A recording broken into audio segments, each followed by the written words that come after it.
And I told them here there are two areas or two responsibilities of people that will make a decision. Either it is the party, but it is also myself to make a decision whether I'm actually ready to take on the job, the responsibility they were handing to me. And I insisted, finally we had to have somebody else in our party to be the president. Yeah.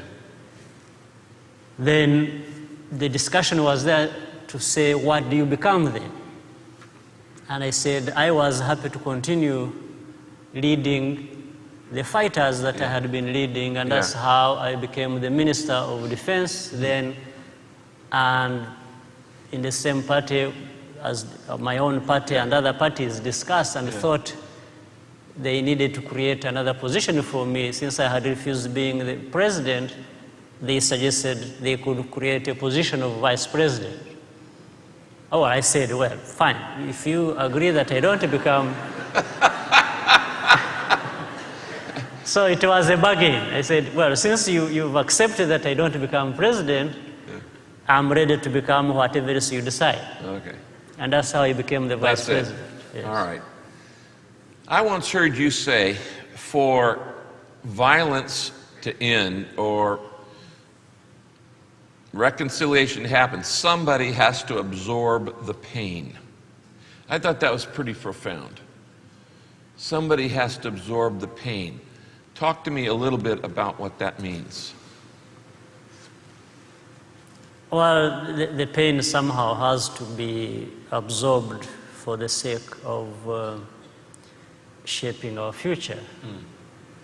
And the moment you broaden this absorbing of the pain to cover as many people as possible, maybe in the end you create grounds for being able to move forward.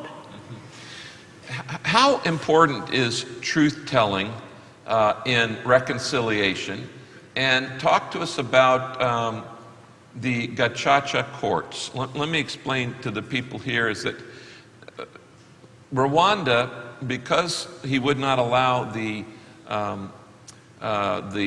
retaliation, he said, no, we're going to take these through their normal process of justice. We're going to take them through the courts. So Rwanda has the second highest prison population in the world, second only to America. The reason why is because they were taking these people through the rule of law rather than just automatically saying, you're a bad guy, we're going to kill you.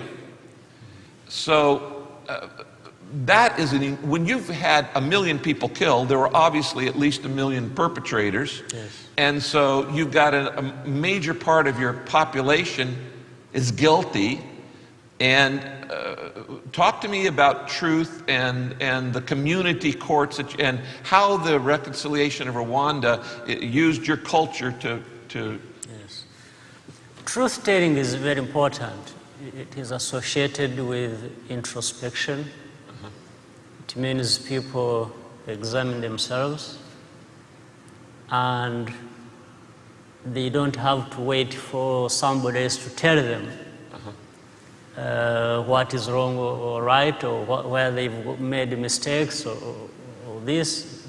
People start examining themselves, and when they come out and tell the truth, it's already a signal that they are part of peacemaking process.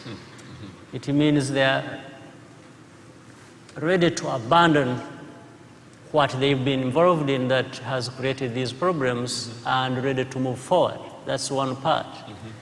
The other part is educational, because when people tell the truth, they are not only building that from introspection, but they're also letting others know exactly what happened and possibly why it happened.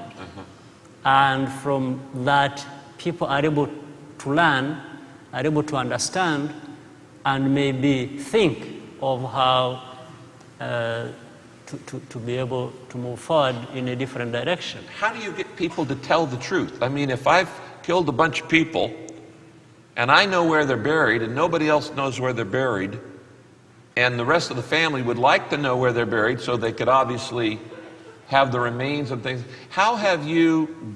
What is the motivation to get people to tell the truth who were the perpetuators of the...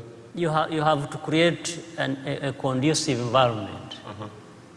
And that's why in our case, in the case of Rwanda, reconciliation and justice have been going hand in hand. They've been moving together.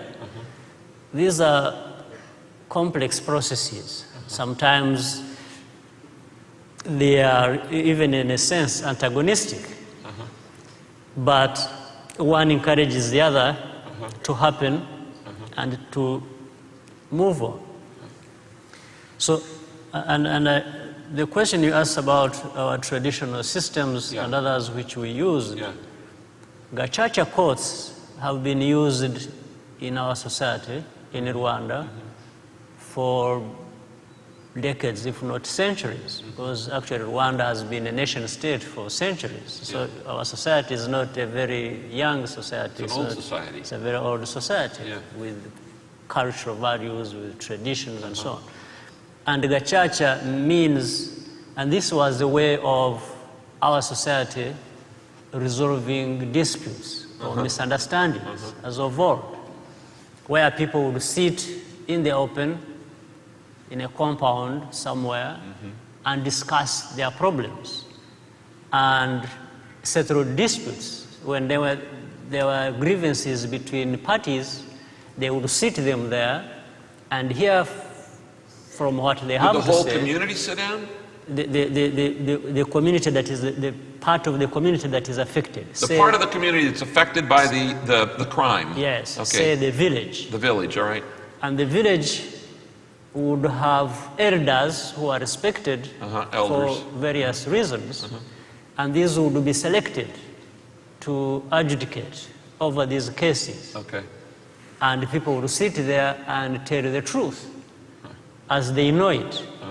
They would hear from both sides that have such a dispute. And then these elders would decide on the basis of what they have heard from these people. How old was this tradition of elders and a community court? Very old. It's a very old part of our tradition. Okay.